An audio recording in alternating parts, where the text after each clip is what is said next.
Hi all, thank you for being here. There's a lot of friends, and I'm very excited to be in this panel with these such cracks. I don't have another word. I'm not going to do a formal presentation because I don't like it. You can search in LinkedIn or wherever you want.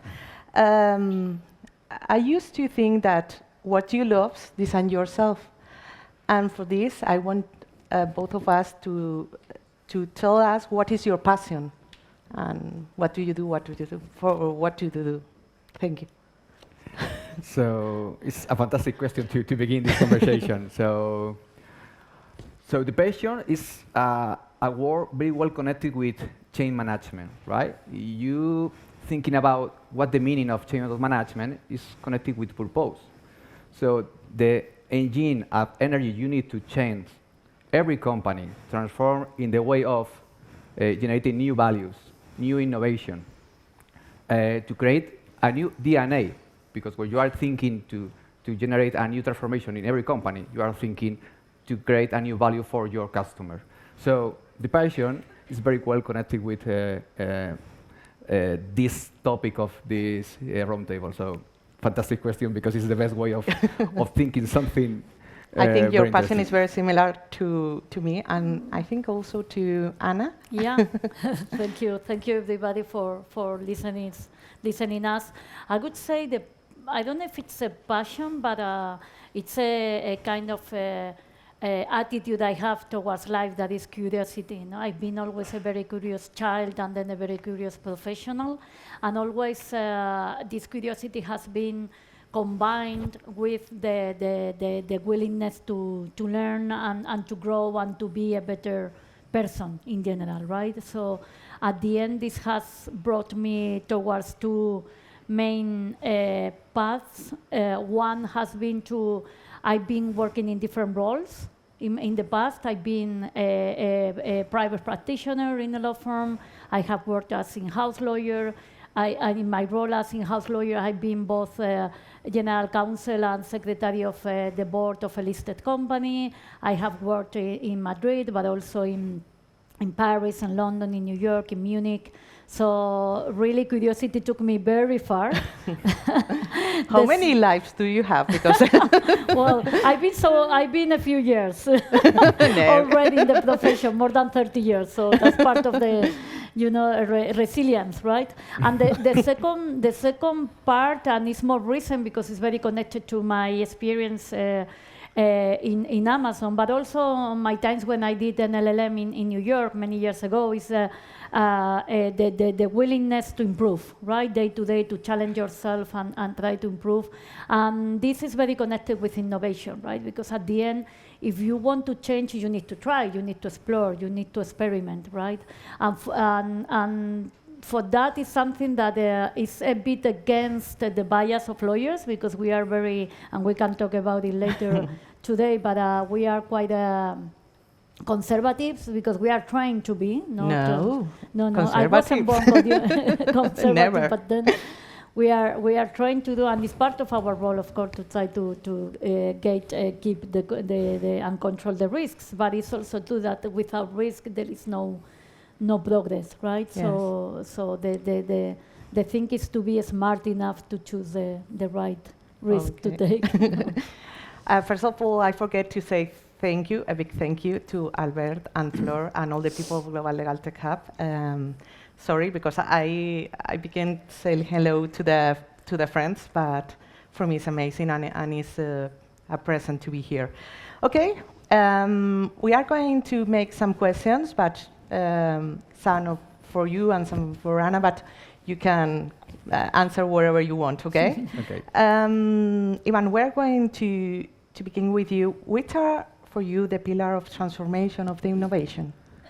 So I would like to distinguish two different type of aspects important to define a strategy of transformation. The first is connect the triangle, a magic triangle between purpose, value, and model of leadership. Why?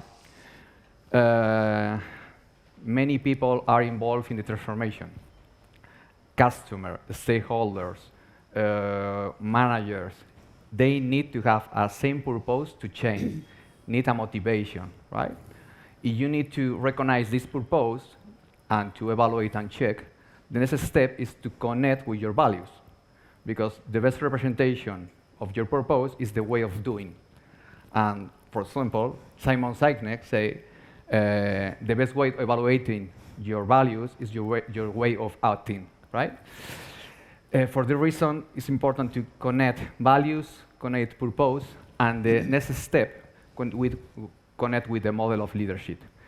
The model of leadership is typical work. Human resources continues to talk about, okay, we are working in a model of leadership. What is the meaning of that?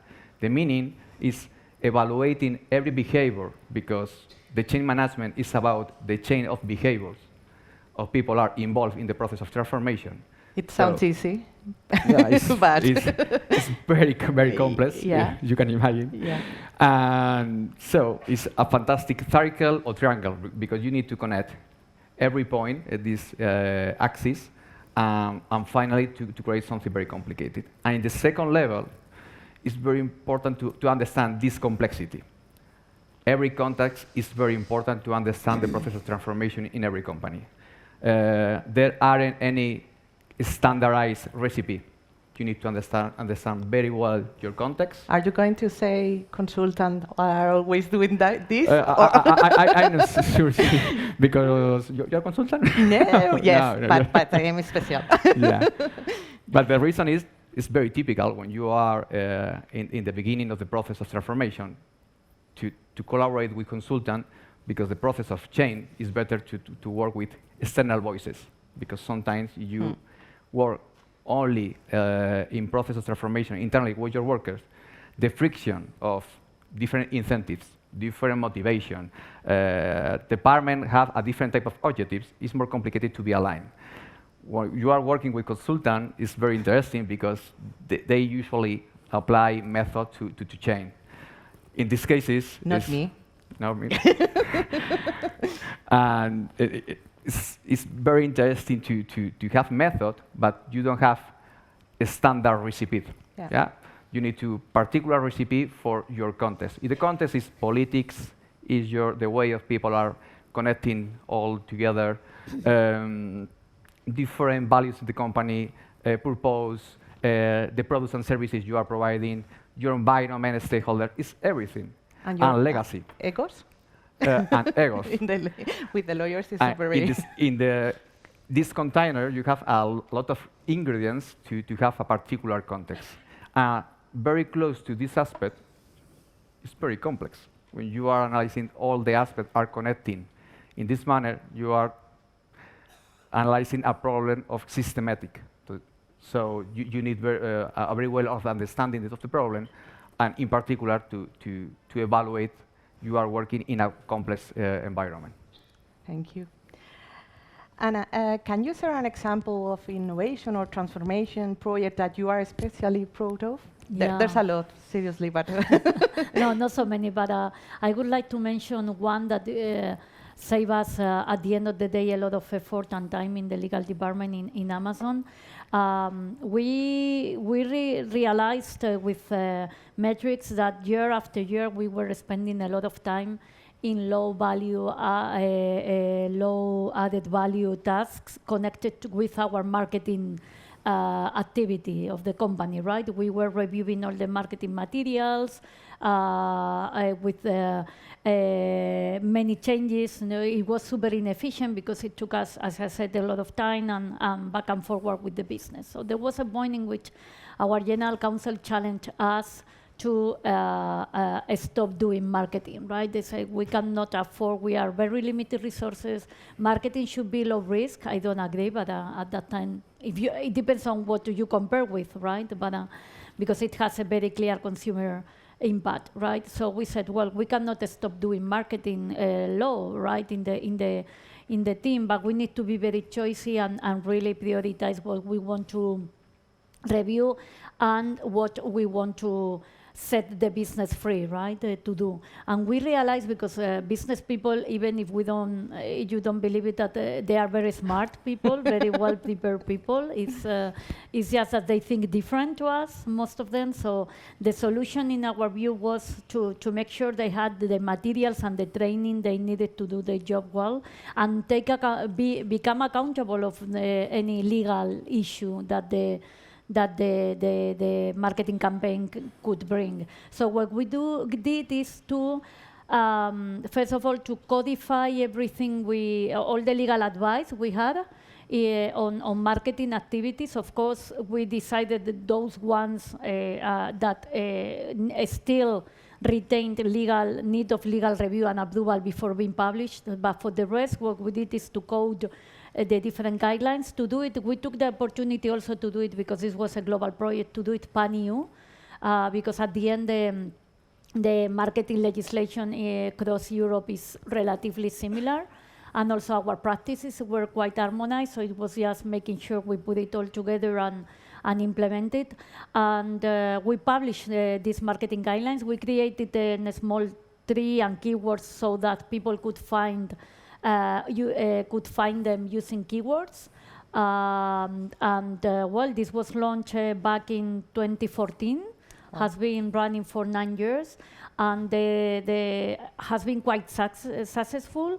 Adoption took a while, because of course you need a business sponsorship for this kind of projects. We had the support of not only of the General Counsel, but also of the senior leadership in business.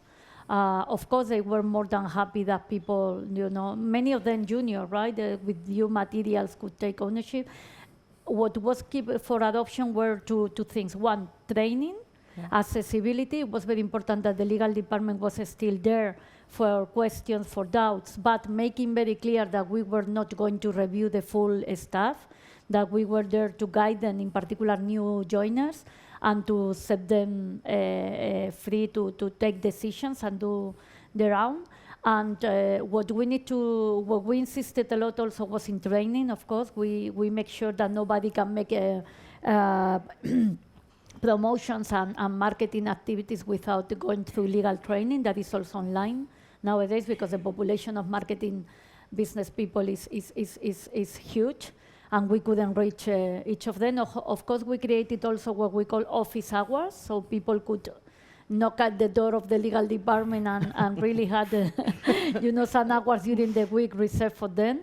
Special teams in case of Black Friday, peak session, Prime Day, big special events. We were, of course, fully devoted to them and helping them. And again, what was very important was also to make sure that the legal teams didn't, because the main people against this simplification, or this what we call elimination, was the legal teams themselves. No, they didn't. We can discuss later why this was the case, but people didn't feel safe to leave business doing legal stuff. No? You know that I admire you for a lot of things, but I think that you always be business, not near from business. It's like you are business and you think like business wherever I talk to you in all your projects. Thank you. Sure. How many skills, Iván, and methodologies open do you use to apply in projects of change management? Yeah. According to the type of project, you probably need a different type of approach. There are no recipes, magic recipes? At the beginning of the process, it's nice to use methodology, right? Because all the human beings need implementation of processes, standardized processes to understand something. It's a good tool to explain the way of transforming something. After understand very well your problem and the taxonomy, because it's not the same, you are going to transform something related to the operation of your department, or for example, you are going to change something because you are going to create a new product. The type of problem you are going to solve is completely different. Yeah. The capabilities, the skills, the new things you need, okay? So for the reason, you need to identify very well what kind of methodology or skill you need. I usually say, it's not mine, this expression, when you have a hammer, you are continuously seeing a nail, and you try to use. The problem is because when you learn something new, you try apply again and again. So yeah, it's very interesting because it's a question very natural in our manner of transforming companies. Okay, the consultant try a new method, you are embrace the new thing, and you are in a high expectation to try to transform. You need bit by bit to understand very well the transformation. Creativity, critical thinking, design thinking if you are going to apply innovation. We have Laura here. At CAR, for example, if you are going to transform people in the way of acting in your company, you need a methodology like a CAR. Awareness, desire the change, the knowledge, the ability, the capability to change something, finally reinforcements according to have the feedback of the process. Typically, it's a process of change management when you try to modify behaviors. And in the second step, if you are going to try to modify another aspect connecting with innovation, you have typically design thinking, lean startup, inclusive customer development. There are many frameworks. I usually say I prefer not to buy everything. It's better to understand. There are a lot of literature books about this information. Bit by bit, it's possible to understand what kind of methodology is important for your company. But in particular, in the legal activity, critical thinking is very important because when you are thinking about the process of transformation, it's an incredible skill to analyze all the problems, all the risks, all the bias, because when you are, for example, implementing new tool connecting in artificial intelligence, what I suppose I can imagine is a typical subject, no? All the legal departments or legal activity are involved and warriors to put in order something are very complex to solve. So, in my opinion, all the methods is important to use according to your nature, your context, according to your taxonomy of projects. Yeah, I think it's very important because when people are talking about Agile, all the people have to work in Agile. It's okay, but some words, some ideas, some vision is interesting, but not all. Yeah. And I agree with you. It's a good question because when typical similar expression with the hammer and nail, but there are many companies are using Agile without any concept of Agile because in the natural way they understanding they need adaptive, the proportion of value, the services, or different things because the customer is changed, the market is changed. But in a natural way, they are transforming the way of understanding the world. So it's a good question because there are many manners to have a good approach in your company. Thank you, Iván. And in your opinion, what requirements mass innovation transform project need to embark on it? Sorry. Yeah.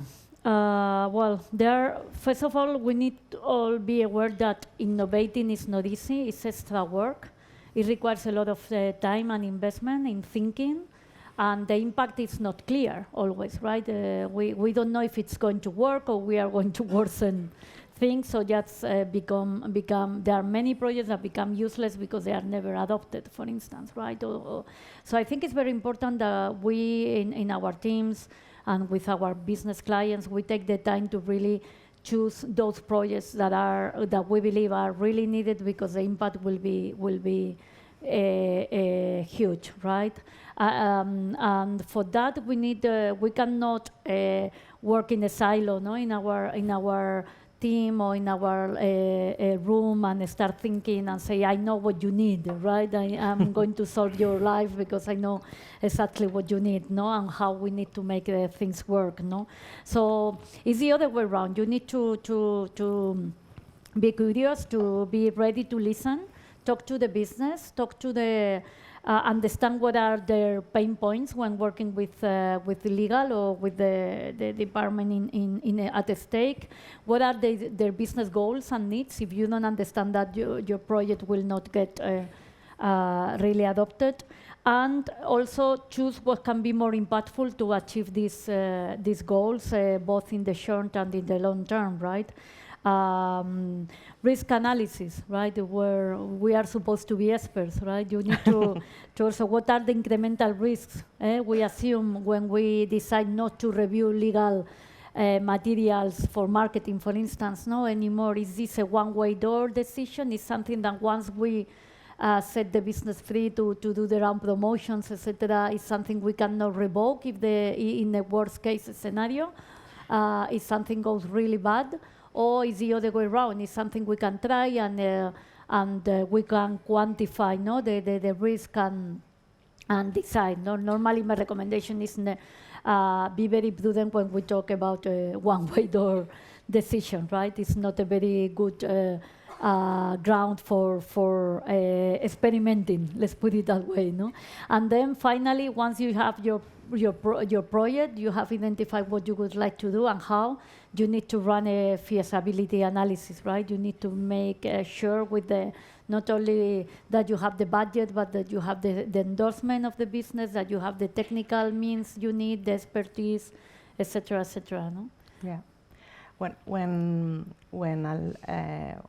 we think about this table, and I have to thank you also, Raquel and Laura, we are all thinking about this with the organization.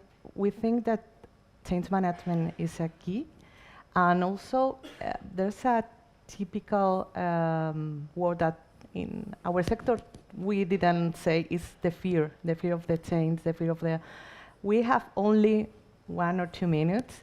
I don't know, not a magic recipe, but what do you think is the best way to be with the people, to accompany the people during the fear or the change management process? I think to understand the legacy, you need to connect the legacy with the future. It's a combination of both. The reason is because it's very complicated to lose something, because it's your formula of successful, and you need to keep something is working. And in another way, you need to adopting new things are working very well. In this process, is a complex process of adoption. They convince people, they demonstrate for this reason to have leader inside to demonstrate every day it's possible to change. So it's the best recipe. It's not maybe it's a frame you need to understand, you need to evaluate, and obviously to iterate, because the chain is not, maybe you have a North Star or something is so far for your ambition, you need bit by bit to build the objective, because it's very complicated. The process of transformation is so far to go so early. You need to adopt, to convince people, to learn, to teach. Yeah, this is very important, to learn from So others. it's the best recommendation. Thank you. Anna, do you want to close with some reflection about this? Well, yeah, I think that I wanted to make a reflection on the fact that we lawyers and risk don't get along very well, right? Because we are all trying to be very rigorous, to cover all the risk. The best lawyer traditionally has been the one that was able to identify as much risk as possible. I think this is obsolete today, because it's not enough, right? Risk is the first step. Of course, if we don't know how to identify the risk coming, and we don't have the crystal ball, so it's not always easy, right? When you cannot do your job, but once you have the risk, the big challenge is to identify it. I mean, the big challenge is to really make sure you calculate, you are able to quantify that risk, and to link it, with the pros, the benefits that the innovation or the change management project you are involved will bring, right? Because sometimes, because we are very scared or we don't want to lose what we had, the legacy, really we don't innovate. And if we don't do it, somebody else will do it for us, right? Thank you. I will want to finish saying that the process, you can draw the process, you can buy the technology, but the people need to creativity, learn to others. Thank you very much. It was a very pleasure to be with you, and thank for all to be here. Thank you. Thank you.